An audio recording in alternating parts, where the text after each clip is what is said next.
Welcome to Geek Therapy Radio. You've got your mental curator, Johnny Hemberger, geektherapyradio.com for more information or to get in touch with me directly. You can also follow Geek Therapy Radio Podcast on all the social channels, Facebook, X, Instagram, TikTok, all that good stuff. YouTube, of course, Geek Therapy Radio Podcast. Just type that into any of those platforms. You'll find me. Look for the red, white, and black color scheme, and you'll be good to go. So this is one of those shows where, one of those episodes, I guess, where I crack the microphone and I just honestly, I don't know what to say. I don't feel initially out of the gate super compelled to say much of anything because of the modern events, the current events happening around when I record the show. As I record the show right now, the Middle East is in turmoil again.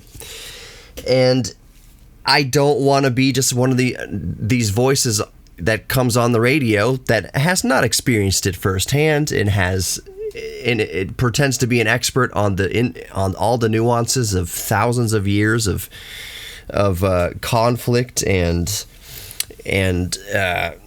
parameters and everything that goes into what's happening in that part of the world. I don't know enough about it to give some sort of commentary on it. It's not my place to give that sort of commentary on a very, very sensitive topic. All I will say is that I hope everyone can stay as safe as possible. One of my friends, Asaf, listener of the show, lives in Israel, lives in Tel Aviv, and when everything started happening, I was talking to him on X, messaging through old Twitter, and he's like, "Yeah, there's rockets going off around me." So I just hope and pray and that he's still okay.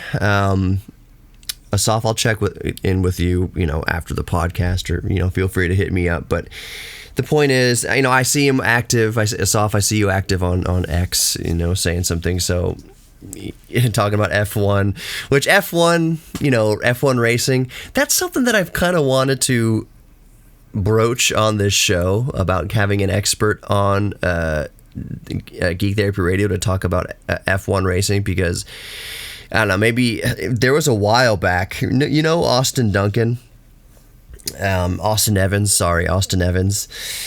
He had a podcast for a while. Sorry to be so tangential, but it's all related. He had a podcast, and then for his YouTube channel or adjacent to his YouTube channel, and then he switched all to F1. He stopped his normal kind of tech podcast to do just an F1 podcast. I'm not sure if he's still doing the F1 podcast or any podcast, but when Austin Evans, who I've had on Geek Therapy Radio way back when I first started, he jumped over on this F1. I don't want to call it a bandwagon, because for a lot more people in the world, it's not a bandwagon. It's a legit, following, just like Americans follow American football or baseball around the world, and in Europe and South America and different places around the world.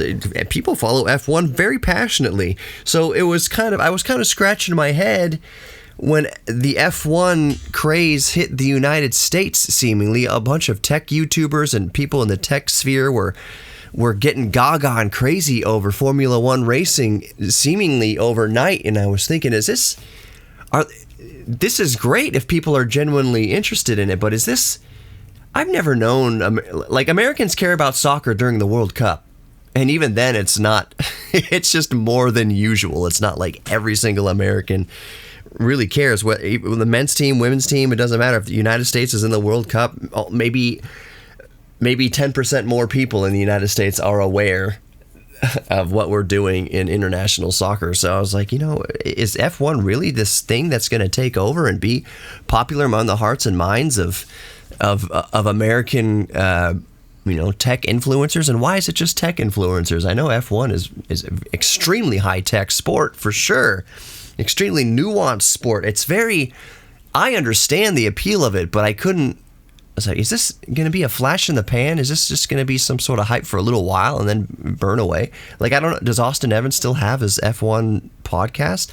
Maybe he does, maybe he doesn't. That shows you how much I personally am interested in F1 versus, above and beyond playing it in Gran Turismo or racing simulators or playing F1 2002, whatever, on Steam. Like, I like and appreciate F1. I think the technology of F1 cars is amazing, but I don't follow every single race. That's kind of like my interest in F1 is I don't follow every single race. Every single race, I'm not going to get up here and do a podcast on who overtook who and who lost a rank, who gained a rank, what's going on with sponsorships, Ferrari and McLaren and all sorts of behind the scenes stuff, because I don't know all that intricacy of behind the scenes of F1. I think it's just really cool, and when it's on TV, I do like when it's on TV in the United States, I do like to watch it for a little while. F1, I'm recording this in Houston, Texas. My show is based in Houston, Texas. F1 comes through Texas all the time. F1 comes through Houston regularly, and when they do come through Houston, you can hear the roar of those engines all throughout the city, all through the inner loop within 610. You can hear them roaring over at Reliance or NRG Stadium. You can hear them sometimes when they do have part of the circuit going through downtown. It's really, really cool. I'm just not super hyped on it. That all brought me back around to, because Asaf, who I was talking about earlier, who lives in Tel Aviv, Israel, he's into F1.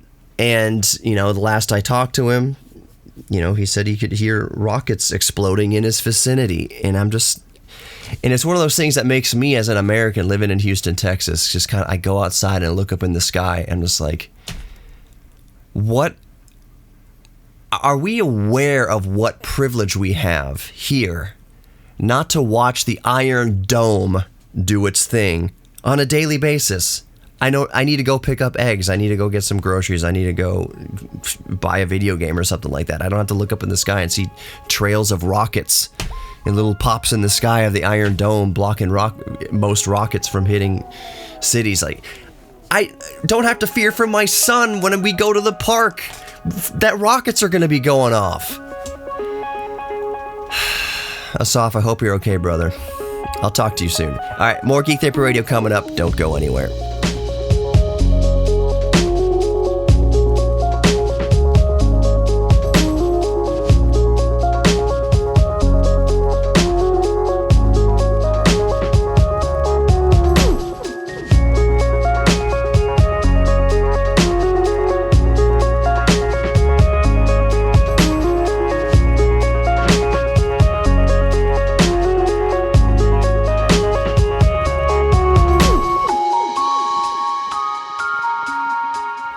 Welcome back to Geek Therapy Radio. You've got your mental curator, Johnny Hemberger.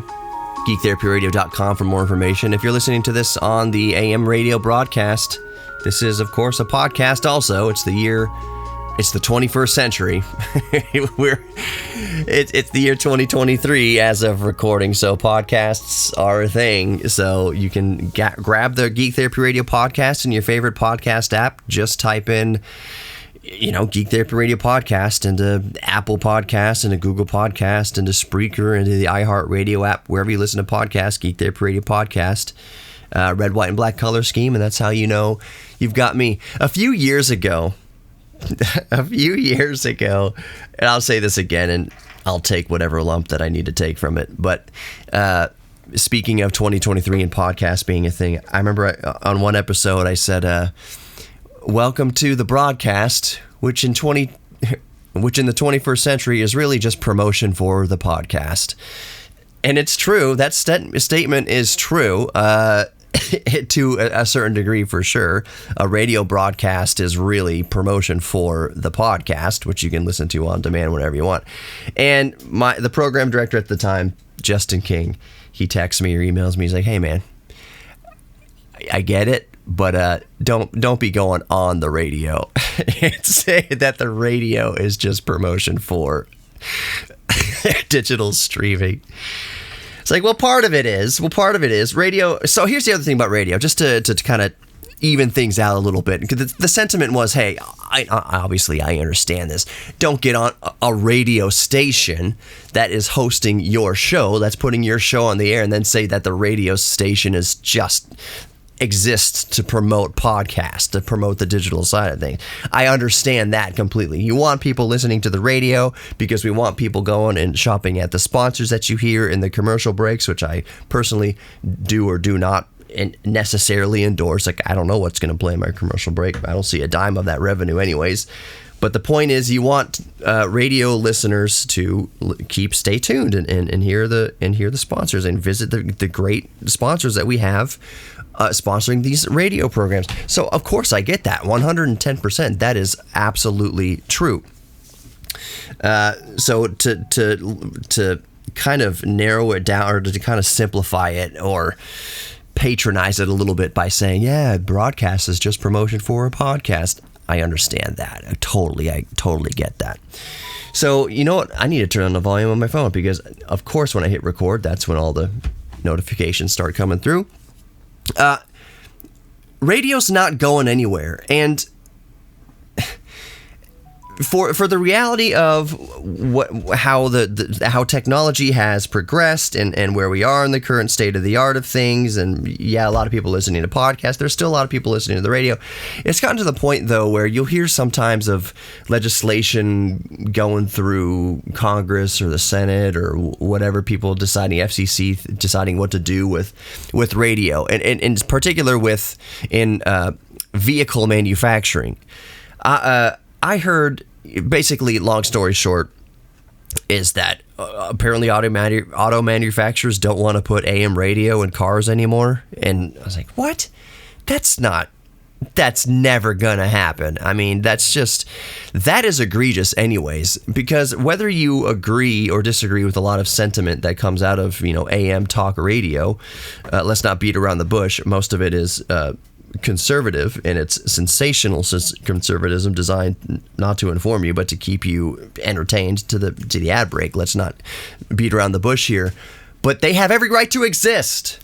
And that is absolutely an infringement on free speech if auto manufacturers or lobbyists want to say, we don't want AM radio in the car. That's a sly, underhanded way of saying we don't want those voices being heard anymore. Since most people listen to the radio in the car, we don't want those voices on the radio being heard anymore, which is an egregious infringement upon free speech. That is extremely un-American. But it's not going to happen. I don't predict that it's ever going to happen, and nor is the complete dismantling of AM radio, where we're not going to have any AM radio anymore. Oh, there's no room for AM radio because podcasts exist, and that's where it's going. No, emergency services for one thing. In a hurricane, when the crap hits the fan and people need emergency information, they still listen to the radio. It's not going anywhere, and to suggest or even want to push for some sort of legislation that would get rid of AM radio is I almost use the word evil. It's very misguided. It's nefarious. The only reason why somebody would want to get rid of AM radio is because they want to get rid of the voices with different opinions than theirs. That's the root of it. Also, I heard the case, somebody who, it was a while back, and every once in a while it keeps coming back. It's this kind of mentality, not mentality, but the argument is that electric cars interfere with the AM radio signal, that electric car owners can't listen to AM radio anyways because all the electronics and battery and stuff interferes with the AM radio broadcast, and when you turn it on, 950 AM or KTRH 740 or 790, listen to some sports stuff, you can't hear it in an electric car because of all the interference. That's ridiculous. That's not true. Ask me how I know. My daily driver is an electric car, and our minivan is a plug-in hybrid electric car. You know what comes through loud and clear, crystal clear? KPRC 950 AM in every Tesla I've been in. And my daily driver electric car, which is a 2017 Chevy Bolt, AM radio works perfectly fine in electric cars. Matter of fact, you can hear it better because there's no drone of an engine going on in the background, part of the noise floor. You can hear AM radio perfectly in electric cars. So this kind of argument that we want to get rid of AM radio in electric cars anyways because people can't hear it, that's nonsense. Are you telling me? I just have never experienced that phenomenon in my entire life. The only way that I get an AM radio station to go away in my electric car is if I drive too far away from the reach of that AM radio station. Or I drive into some sort of congested area where the radio signal can't beam through. Like, so when I go visit my mom in Kingwood, the livable forest, lots of pine trees, the signal can kind of come in and out because there's just lots of density of pine trees. There's a lot of interference with the signal. It has nothing to do with the car. That phenomenon happens in my DeLorean, in my 2010 Audi S5 V8. It happens in my EV, my 2017 Bolt EV. The signal will drop because of interference and because you're too far away from the antenna. But I've never just been cruising around Houston or the inner loop or around even Missouri City here and had any issue with my electric vehicle interfering with the AM radio signal. Asinine. It's just asinine. I don't know where you might have heard this, on sister stations or other hosts on the show even saying, I don't know when the last time they've said it, but just that you can't get AM radio in electric cars, which I'm just thinking of every electric car owner driving around right now listening to that voice saying, you can't hear my voice in your electric car. But I'm listening to your voice in my electric car. It doesn't make any technological sense. It's the year 2023. We have advanced technology. If there was any interference with the AM broadcast bands generated by the electronics of a car, whether it's a combustion vehicle or an electric vehicle, they figure that out. RF shielding. To interfere with the radio broadcast is every once in a while sometimes you're driving around and you hear that with the engine revs going through your radio. That's a grounding fault. That's a grounding fault all day long. Something is actually interfering, emitting electromagnetic waves into the radio receiver. That's a wiring fault. That is not inherent truth about all vehicles, especially electric vehicles, that you can't hear AM radio broadcast. It just doesn't make any technological sense. Anyways, more Geek Therapy Radio coming up. Don't go anywhere.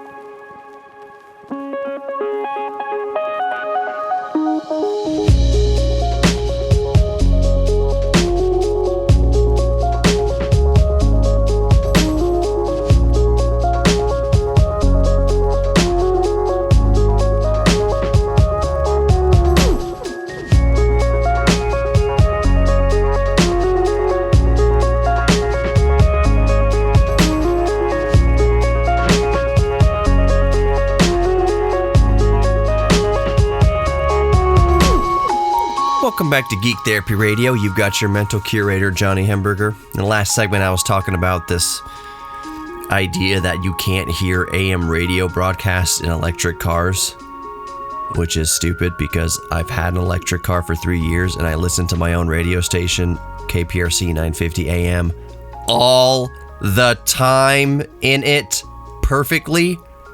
So I don't know where this idea came from that we should just get rid of AM radio in vehicles because you can't hear AM radio in electric cars anyways. I don't know where that started.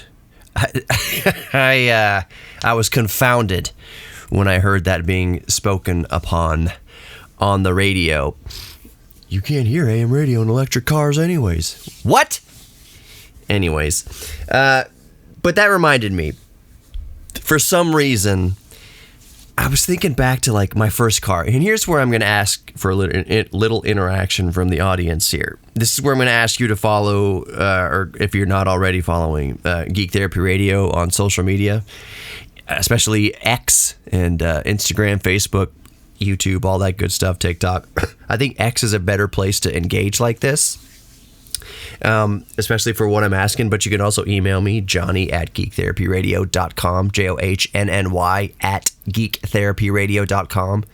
Talking about car radios just reminded me of my first car. So that's the first question I have for you. What was your first car? It's a two-parter here that I'm going to get into. What was your first car, and what are some of the stupid modifications that you made to your cars over the years, in your youth? Maybe not necessarily your first car, what's, mods and bumper stickers and racing stripes and rims and audio systems and whatever. What are some of the mods that you've done to your cars over the years in your youth before you kind of realized this is really stupid?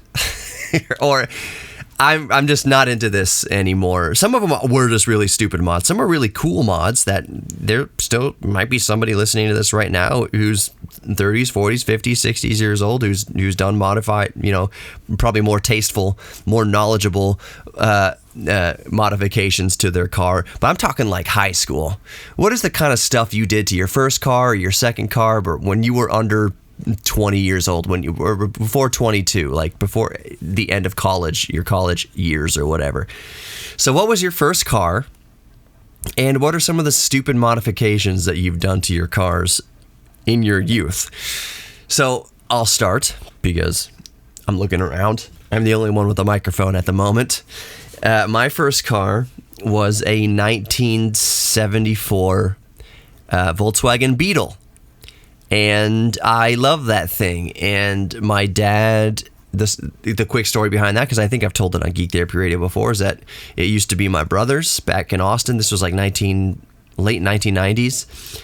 My dad bought it off my brother for like $900, then drove it home from Austin. The bug burst into flames at the end of our street in Kingwood, and my dad ran to the neighbor's yard and grabbed a hose and extinguished the flames, and then just turned it back on again and drove it the rest of the way up the hill home. That car, it caught on fire and it burned up the back, tail, the engine lid, because the engine's in the back of Volkswagen Beetles. If you, for some reason, don't know that already, air-cooled 4-cylinder rear engine vehicle. The back was all burnt up. At this point, it had silver paint. It had been painted several times, and you can look at these old cars, especially Beetles, which used to be dime a dozen, and just kind of look through the layers of paint to see how many times, how many owners it's been through, and how many coats of paint that has been changed. I think that 1974 Beetle started its life baby blue, and by the time it got to me, it was silver, and probably not the best paint silver. It was like, you drove it to Mako. What's your cheapest paint job? Oh, we just kind of aim the air sprayers at it, and you just kind of drive through like a car wash. Oh, do you tape or mask anything? Nah, it's just all gonna be silver.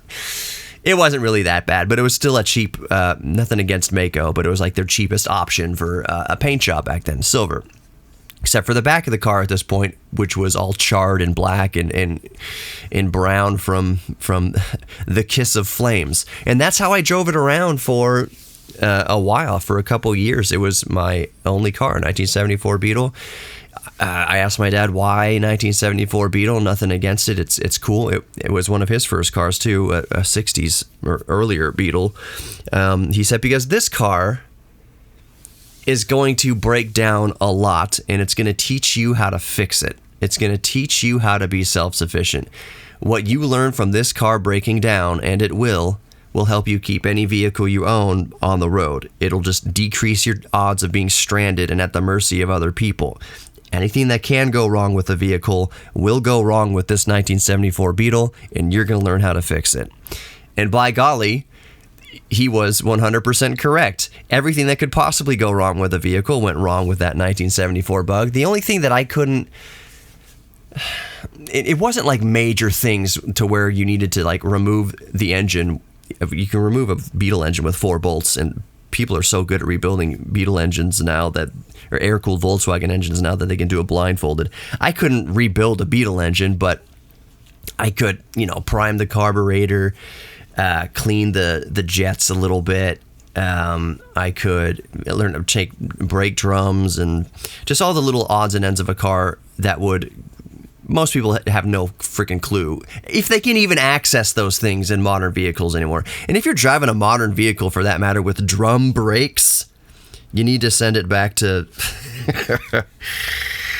the non-American country that it came from. It's not safe to have Some I know that some cheap like pickup trucks or cheaper, very very cheap vehicles might have rear drum brakes, which fine and whatever. But if you're rocking 4-wheel drum brakes like an old Volkswagen Beetle, that's on a modern car, that's questionable. That's red flags. Old cars, drum brakes are the norm, even on the front. But old car Beetle, or like a new car with drum brakes, whatever. I'm not sure they exist. I'll get off that tangent. I learned how to do a lot of stuff, maintenance on vehicles, because that 1974 Beetle put me through the ringer. The thing about that Beetle is that it would fall apart literally, or break, or the engine would flood, or it would stall, whatever, just kind of in normal driving, like in normal 40 mile per hour top speed, kind of to driving around town a little bit. That's when all the problems would happen. But we used to take that thing mudding. Remember, it's a rear wheel drive engine over the rear wheels, so it was Beetles were pretty good in the snow and in adverse terrain. They're lightweight, so they kind of stay on top, but the center of gravity the mass is over those rear driven wheels with the engine back there, so it was actually pretty good in the mud and in the snow. So we used to take that thing mudding, that old 74 Beetle mudding, which sounds ridiculous, but it was, as it sounds ridiculous, it was an equal amount awesome. The more, y'all know, come on, man, we're from South Texas here. The more stupid something sounds, the funner it is. We all know that. So taking an old 1970, unmodified, not even a Baja Bug, just an unmodified 1974 Beetle with halfway bald tires, mudding through East Texas piney woods, was some of the best times in my life. Just getting that thing covered in mud and rolling it home, and my dad saying, "Don't you dare park that thing on the driveway, or don't you dare clean it on the driveway. You need to take it down to the to the car wash where you can manually spray it down," whatever. Even though those car washes say no, don't take your trucks here after mudding. Whatever. We took that thing mudding, and it was a beast at mudding. It wouldn't fall apart while we're hooning it and throwing it around corners and doing power slides and like bouncing the rear end off of trees and stumps and all sorts of stuff. It would be fine. Nothing would happen. But then when you just kind of cruise it around 40 miles an hour around Kingwood, between Kingwood High School and McDonald's or whatever, a bolt goes dangling down the street. A bolt fell out of somewhere. God knows where that bolt came from or how important it was, but I imagine it should have stayed on the car. Or you come out to the driveway and find the bumper had fallen halfway down overnight.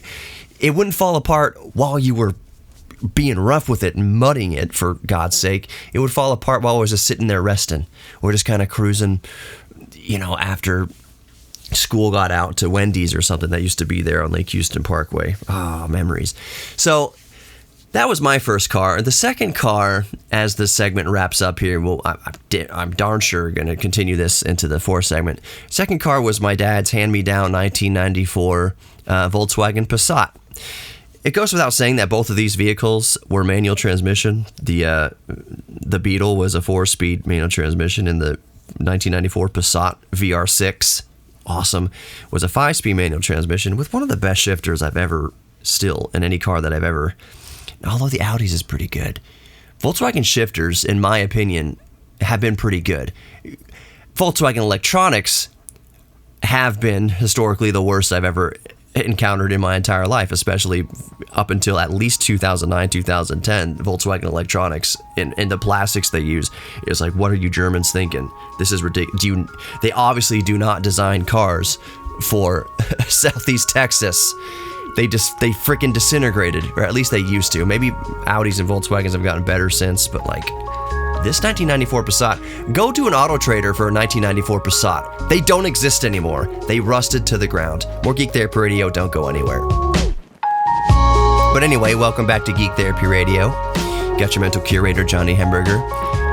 That second car, my second car of my life, was that 1994 Volkswagen Passat VR6 5-speed manual transmission. I remember it had 174 horsepower and like 172 foot-pounds of torque, which 1994 in a sedan was pretty good. And when you're in high school and you're kind of, flexing to your friends because all, guys in high school and their cars and whatever, it's like I thought it was pretty cool in my red 1994 Passat VR6.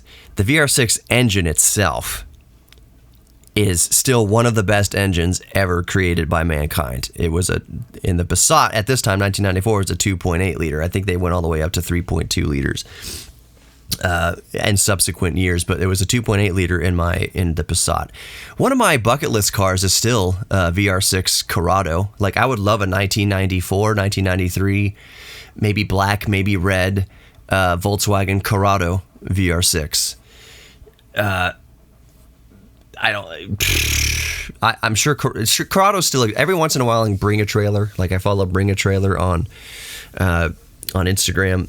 It'll say, new listing, 1994 Volkswagen Corrado VR6, or the SLC, which was, I think, is a turbo supercharged 4-cylinder, the SLC, if I'm remembering right.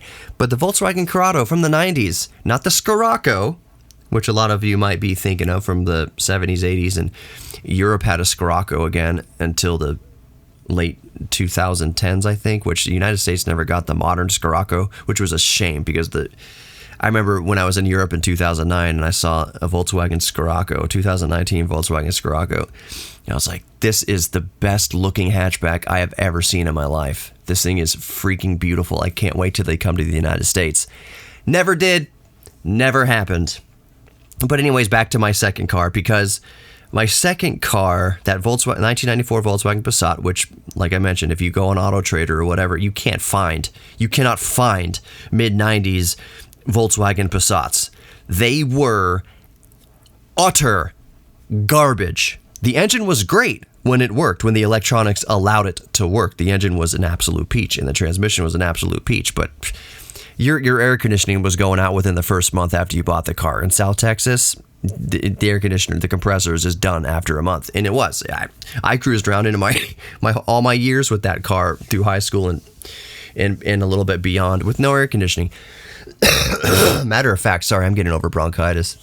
Matter of fact, I didn't have a vehicle with air conditioning. Let me caveat that I didn't have a vehicle with working air conditioning until probably 2011 or 2012, when I got my second Dodge Dakota. It was a 2002 Dodge Dakota. Actually, no, I take that back. I had working air conditioning in my 1999 Dodge Dakota. I had a red 1999 Dodge Dakota when I graduated high school.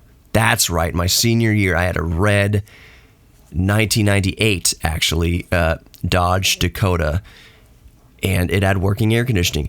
Dodge Dakotas, you'll go on eBay right now or Auto Trader, you'll find 1998 Dodge Dakotas all day long. Dodge Dakotas, now you got me going, were just the perfect truck. Not the facelifted ones, like the 2007s or whatever, 2004, like whenever they facelifted the Dodge Dakotas, I thought they made them look boxy and whatever. They look way worse. It's the pre-facelift Dodge Dakotas, those late 90s Dodge Dakotas, early 2000s Dodge Dakotas were just perfect. I loved my two pickup trucks. I had the 98 before I went to California. I moved back and got a Volkswagen GTI. After the GTI, I got another Dodge Dakota. I went 1998 Dodge Dakota, 2002 GTI, and then 2002 Dodge Dakota again, because I remembered, man, that 98 Dodge Dakota, I should have never let that go. That thing was just reliable as heck, super useful.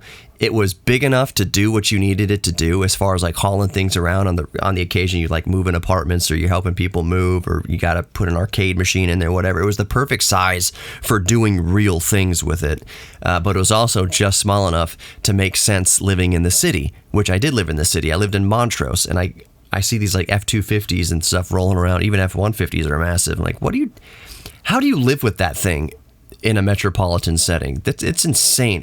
I've driven, when I worked for Sherwin-Williams, I drove an F-250 around all the time, making paint deliveries, loaded down with thousands of gallons of paint. And I could drive that thing around like a surgeon through Montrose and through downtown and these tight little old areas of Houston. But it was still a pain in the butt. Like, I've always preferred, in all the different vehicles and sizes of vehicles I've driven, like, all right, my daily drivers, I like quick, sporty, nimble, and get in and out. And even right now, as a father, anecdotally, last night, we have this 2018 Chrysler Pacifica plug-in hybrid, which is just the that's the coolest car I've ever owned in my life. Most luxurious, just coolest geek out car ever. And it's black. It's a good, for a minivan, it's a good looking minivan. I would drive that minivan single. Like if I was single and, no kids and I never met Sarah, like I would cruise that black minivan, that black 2017 Chrysler Pacifica up to a club in a heartbeat. Like it's just I am not embarrassed to drive it at all. It's an awesome car. So we have that, and we have the that 2017 Bolt, which is a very small car. And last night, I said let's take the Bolt because we're just going to the restaurant. It might be kind of busy. We're going to get some Mexican food. Let's just take the small car because it's way easier to get a spot, way easier to maneuver around and do. Turns out we got a nice spot up front because we wouldn't have if we were driving the big minivan around. So I've always kind of preferred, if I had to pick, was smaller, more nimble, sporty, fun cars to drive rather than these big, beefy trucks. But that Dodge Dakota, my 1998 Dodge Dakota, and then my 2002 Dodge Dakota, which is the same body style, same everything, same engine, same all of that, was just the perfect truck. It was known as like a medium-sized truck. It was somewhere between like an F-150 and a Ranger. So you had the Ram 1500s, and then you didn't really have a small Dodge truck at the time. I wish they would bring back. I love that Ford made the Maverick. The Maverick is a unibody truck, kind of just like the Honda Ridgeline, but it's a small truck. It's got a bed on it. It's the size of a car, really. It's like a ute that they're used to in Australia. Perfect small size, but you got a bed on it, and it's just a perfect little truck, and I have no need for it right now, but I'm glad that they exist, and I can't wait for Dodge to introduce a smaller truck into the equation.